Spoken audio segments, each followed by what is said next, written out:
습니다. 기도하면 반드시 좋은 일이 생깁니다. 3주 전에 기도 응답이 되지 않는 이유에 대해서 말씀을 드렸습니다. 오늘은 그 주제를 계속해서 다루려고 합니다. 열심히 기도하지만 응답이 없는 경우를 우리 많이 경험합니다. 그럴 때 무엇이 내 응답을 막고 있는지 한번 돌아보고 생각하고 점검할 필요가 있다는 것이죠. 그래서 첫 번째는 왜 응답이 없다고 했습니까? 정욕에 쓰려고 잘못 구할 때, 그럴 때 응답이 없습니다. 오늘은 죄 문제 그리고 마음속에 들이는 우상 문제 때문에 응답이 막힌다 하는 것을 살펴보려고 합니다. 이스라엘 시대 사람들이 하나님을 원망했습니다. 왜 하나님 응답하시지 않습니까? 이렇게 열심히 부르짖고 간절히 기도하는데 왜 하나님 응답하시지 않습니까? 하고 불평 원망했습니다. 심지어 어떤 사람들은요, 하나님 손이 짧아서 응답 못하신다. 하나님 귀가 둔하고 어두워서 우리가 부르짖는 소리를 듣지 못하신다. 그런 식으로 하나님을 조롱하기도 했습니다. 이때 하나님께서 이사야 선지자를 통해서 이렇게 말씀하셨죠. 이사야서 59장 1절부터 2절을 보면 여호와의 손이 짧아 구원하지 못하심도 아니요 귀가 둔하여 듣지 못하심도 아니라 오직 너희 죄악이 너희와 너희 하나님 사이를 갈라놓았고 너희 죄가 그의 얼굴을 가리어서 너희에게서 듣지 않으시게 함이니라. 이렇게 말씀을 하신 것입니다. 하나님의 손이 짧다는 게 뭡니까? 하나님의 손은 하나님의 능력을 상징하는 말이죠. 즉 하나님의 능력이 짧아서 응답하지 못하시는 것이 아니다. 너희들이 그렇게 말하는데 그런 게 아니다라고 얘기를 하시는 것이죠. 또 귀가 둔하여 듣지 못하시는 것도 아니다 이렇게 말씀하십니다. 사실 하나님께서는요, 우리가 구하기도 전에 우리의 필요가 무엇인지를 아시는 분이십니다. 그렇기 때문에 다 알고 계십니다. 왜 이 문제 때문에 근심하고 있는지, 왜 이 문제가 해결되어야 되는지 하나님께서 다 알고 계신 것이죠. 그런데 왜 응답하시지 않습니까? 왜 이렇게 역사가 없습니까? 왜 이렇게 부르짖는데 아무런 일이 일어나지 않습니까? 그 답이 나와 있죠. 너희 죄가 그의 얼굴을 가리어서 너희에게서 듣지 않으시게 함이니라. 응답하지 않으시는 이유는 죄입니다. 죄. 우리가 열심히 기도했지만 바라는 대로 응답이 떨어지지 않을 때, 열심히 기도했지만 필요한 때에 응답이 일어나지 않을 때 하나님께서 이 기도는 응답하시지 않는 것 같다. 속단하지 마십시오. 하나님의 뜻이 아닌 것 같다. 그렇게도 속단하지 마십시오. 뭔가 막고 있는 것이 있을 수 있다 생각을 하십시오. 그것이 바로 죄일 수 있다는 것이죠. 그래서 우리 속에 감추어둔 죄가 없는지 돌아봐야 됩니다. 하나님 응답을 막고 있는 죄가 혹 있습니까? 하고 물어봐야 됩니다. 그러면요, 하나님께서 성령님을 통해서 깨닫게 만들어 주십니다. 사실 하나님께서는요, 전부터 이 문제를 고치라고, 이 죄에서 돌이키라고 말씀해 오고 계셨을 것입니다. 그런데 우리가 그 말씀에 대해서 불순종하고 있는 것이죠. 계속 합리화합니다. 그렇게 막고 있었을 것입니다. 그래서 응답이 없는 것이죠. 사울 왕에게 하나님께서 사무엘 선지자가 와서 제사 드리기까지 전쟁을 개시하지 말라고 말씀을 하셨습니다. 그런데 7일이라는 정한 시간을 기다렸음에도 불구하고 사무엘이 제 시간에 오지 않자 사울이 한 일이 무엇입니까? 자기가 제사를 드렸습니다. 얼마든지 합리화할 수 있습니다. 정한 시간에 오지 않았지 않습니까? 제가 7일이나 기다렸습니다. 그렇게 합리화했겠죠. 그러나 중요한 건 무엇입니까? 하나님의 명령을 어겼다는 것입니다. 주의 말씀을 순종하지 않았다는 것이죠. 그래서 사무엘 선지자가 와서 하는 말이 무엇이었습니까? 사무엘상 13장 13절에 보면 사무엘이 사울에게 이르되 왕이 망령되이 행하였도다. 망령되이 행한 행동이라는 것이죠. 왕의 하나님 여호와께서 왕에게 내리신 명령을 지키지 아니하였도다. 하나님 말씀 지키지 않는 것이 망령된 행동이라는 것입니다. 만약 그리하였더라면 여호와께서 이스라엘 위에 왕의 나라를 영원히 세우셨을 것입니다. 이렇게 이야기를 합니다. 자, 이 정도 죄를 지적하면 어떻게 됩니까? 옷을 찢고 죄에 앉아 금식하며 자기 죄를 용서해 달라고 하나님께 부르짖어야 했을 것입니다. 그러나 사울은요, 합리화만 할 뿐 회개는 하지 않습니다. 왜 그렇습니까? 회개하지 않아도 블레셋과의 싸움에서 대승을 거뒀기 때문에 그렇습니다. 죄를 범했음에도 불구하고 아무 일도 일어나지 않았습니다. 죄를 범했음에도 불구하고 큰 승리를 맛보았습니다. 그러니까 회개하지 않는 것이죠. 두 번째, 하나님께서 아말렉을 진멸하라 하는 명령을 내리셨습니다. 그러나 이것도 순종하지 않죠. 대범해진 사울 왕은요, 아각 왕을 살려주고 전리품을 다 챙깁니다. 사무엘이 와서 이 양의 울음소리가 무엇이뇨라고 묻습니다. 그랬더니 좋은 것으로 하나님께 제사 드려야 되지 않느냐, 제물용으로 내가 남겨두었다, 이런 합리화를 합니다. 사무엘이 너무 기가 차서 하나님 말씀 순종하지 않는 것은 사술의 죄와 점치는 죄와 같다, 그렇게 이야기를 합니다. 그러면요, 어떻게 됩니까? 옷을 찢고 죄에 앉아 회개하고 하나님 용서해달라고 금식하며 부르짖어야 하지 않겠습니까? 그러나 그렇게 하지 않습니다. 왜죠? 그렇게 하지 않아도 아말렉에게 대승을 거뒀기 때문에 그렇습니다. 말씀 순종하지 않아도 사업 잘 되고, 말씀 순종하지 않아도 내 삶이 형통하고, 그러니까요, 더 대담해져 가지고요, 계속 죄를 범하는 것입니다. 회개하지 않는 것이죠. 계속 합리화하는 것이죠.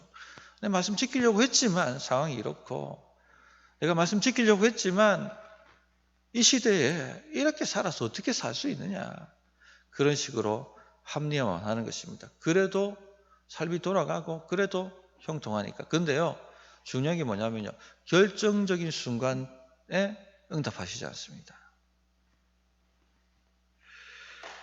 진짜 위급할 때 결국 어떻게 됩니까? 나중에 사울왕이 사무엘상 28장 6절에 보면, 사울이 여호와께 묻자오되 여호와께서 꿈으로도 우림으로도 선지자로도 그에게 대답하지 아니하시므로, 진짜 위급할 때 하나님은 응답하시지 않으신 것입니다. 성도님들, 하나님께서 전부터 계속 말씀해 오시고 계신 말씀이 있을 것입니다. 이렇게 핑계대고 저렇게 핑계대고 그것이 기도응답을 막습니다. 그것도 결정적인 우리 삶의 위급한 순간에, 위기의 순간에 하나님의 응답을 막는다는 것입니다. 그러므로 전부터 계속 이거 순종해야지, 이거 순종해야지 하고 말씀하신 것, 하나님 앞에 나아가서 회개하고 그 말씀을 순종하십시오. 하나님과 우리 사이에 제 문제를 없애야 됩니다. 이 문제를 해결해야 됩니다. 그리해야지 하나님께서 응답을 하시는 것입니다. 목사님, 어떻게 그러면 내 안에 제 문제가 있다는 것을 우리가 깨달을 수 있을까요? 그런 질문이 생길 것입니다. 심은 대로 거둔다는 법칙을 잘 기억하실 것입니다. 자, 심은 대로 뭔가 자꾸 반복해서 일어난다. 한 번 정도 일어나는 것은 그럴 수 있겠죠. 그러니까 두세 번 반복하면요, 이것은요, 그럴 수가 없습니다. 천하의 우연이 없는데, 예수 믿는 사람 안에 우연이 없는데 이게 두세 번 반복되었다. 그러면 뭔가 내가 심은 대로 지금 거두고 있다는 것을 하나님께서 톡톡톡 녹화하시면서 깨달으라고 하시는 것이죠.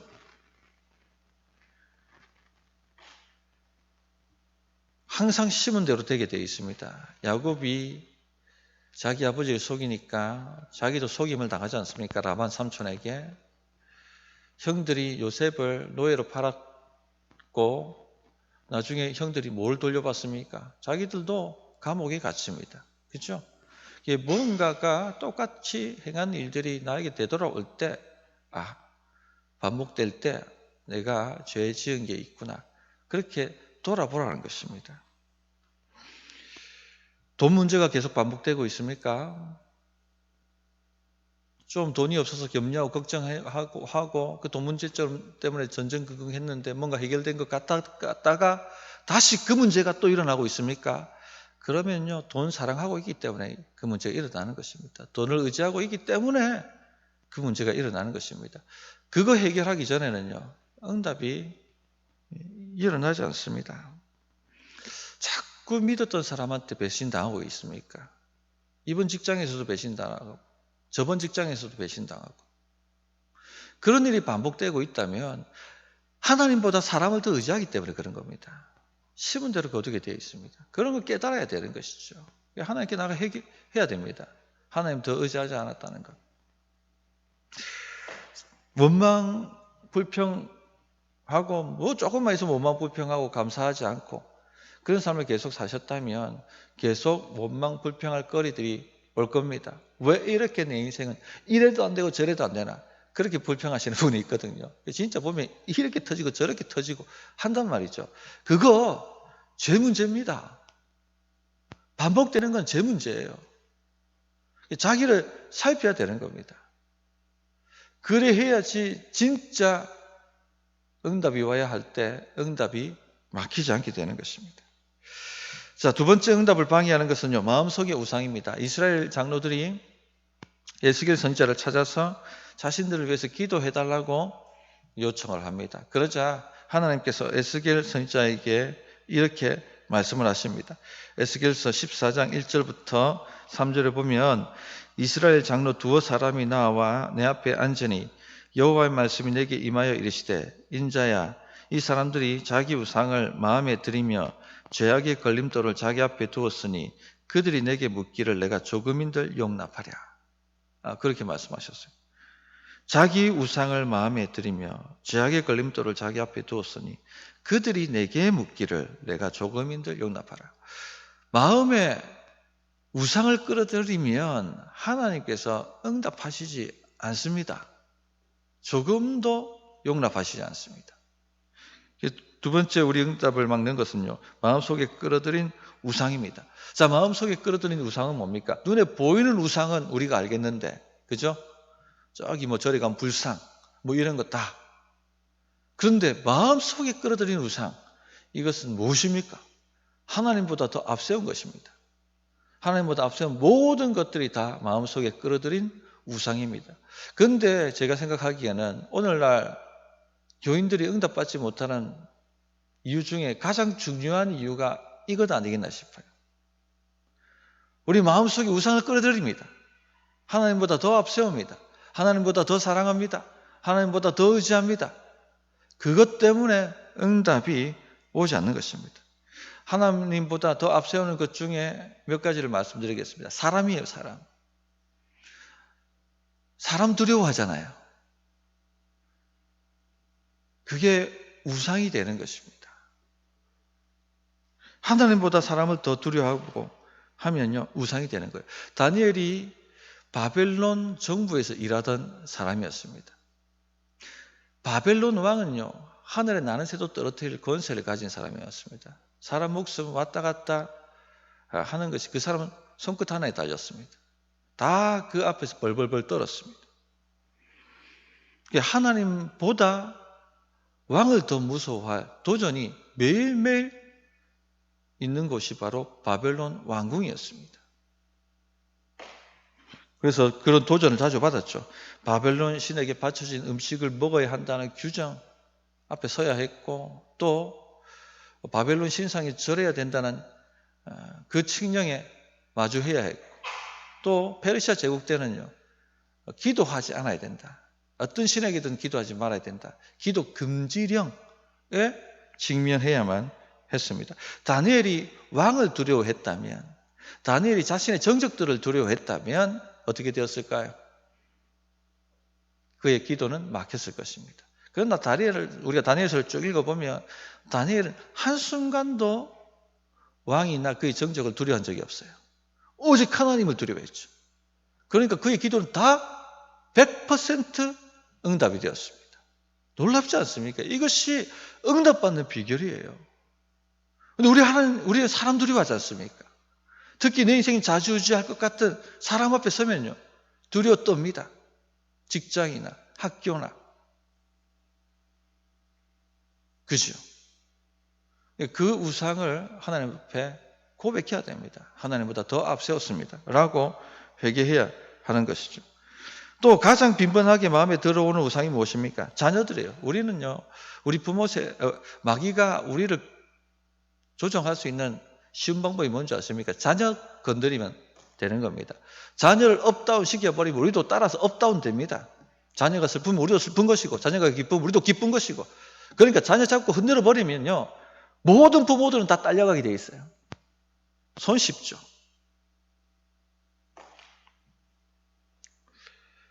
그러므로 성도님들, 마귀한테 빌미 주지 않기 위해서, 또 우리 기도 응답에 막히지 않기 위해서요, 자녀를 주님 앞에 내려놓으셔야 됩니다. 앞세우지 않아야 됩니다. 전에 한번 몇 년 전에 제가 설교하면서 예를 든 적이 있지만, 울산에서 사역할 때 한 집사님이 하신 간증 내용이었습니다. 자녀가 서울에 있는 학교에 진학을 했습니다. 그 구영리라는 동네에 살았는데, 광역시에 살지만 구영리 시골이었어요. 그래서 농촌 전형으로 아이가 서울에 진학을 하게 되었습니다. 그런데 이 딸아이를 서울에 보낼 생각하니까 앞이 캄캄한 것입니다.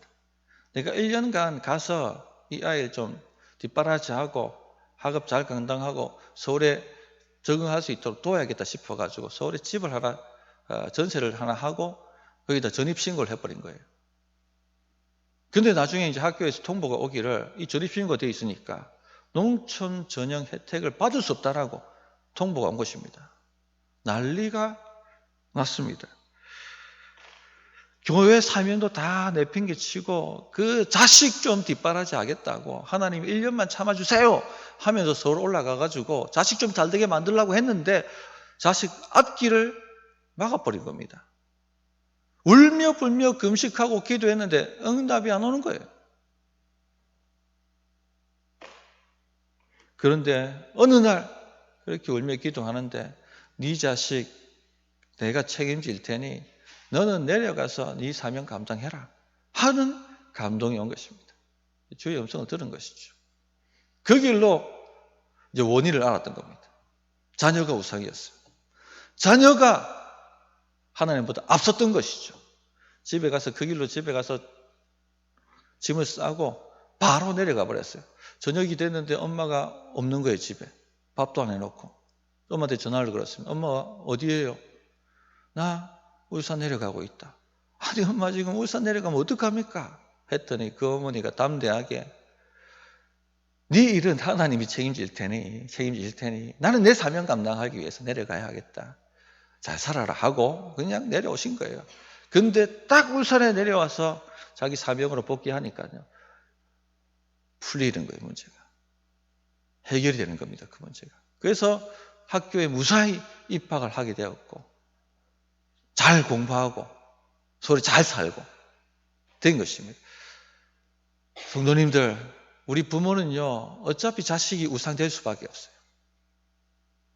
늘 자식이 우리 안에 우상으로 들어온단 말입니다. 들어올 때마다 내려놓고 하셔야 되는 겁니다. 안 그러면 자식 앞길 망칩니다. 누가요? 내가. 그 사랑하는 내 자식 앞길 누가 망칩니까? 내가 망치는 거예요, 내가. 하나님이 길을 여시지 않으면, 하나님이 응답하시지 않으면 내 자식은요, 망쳐지는 겁니다. 하나님이 안 여시는데 누가 열어요? 그렇기 때문에 자식들 다 주님께 맡기고 나는 내 사명 감당하겠습니다. 주님, 제 새끼 책임져 주십시오. 그렇게 사명 감당하십시오.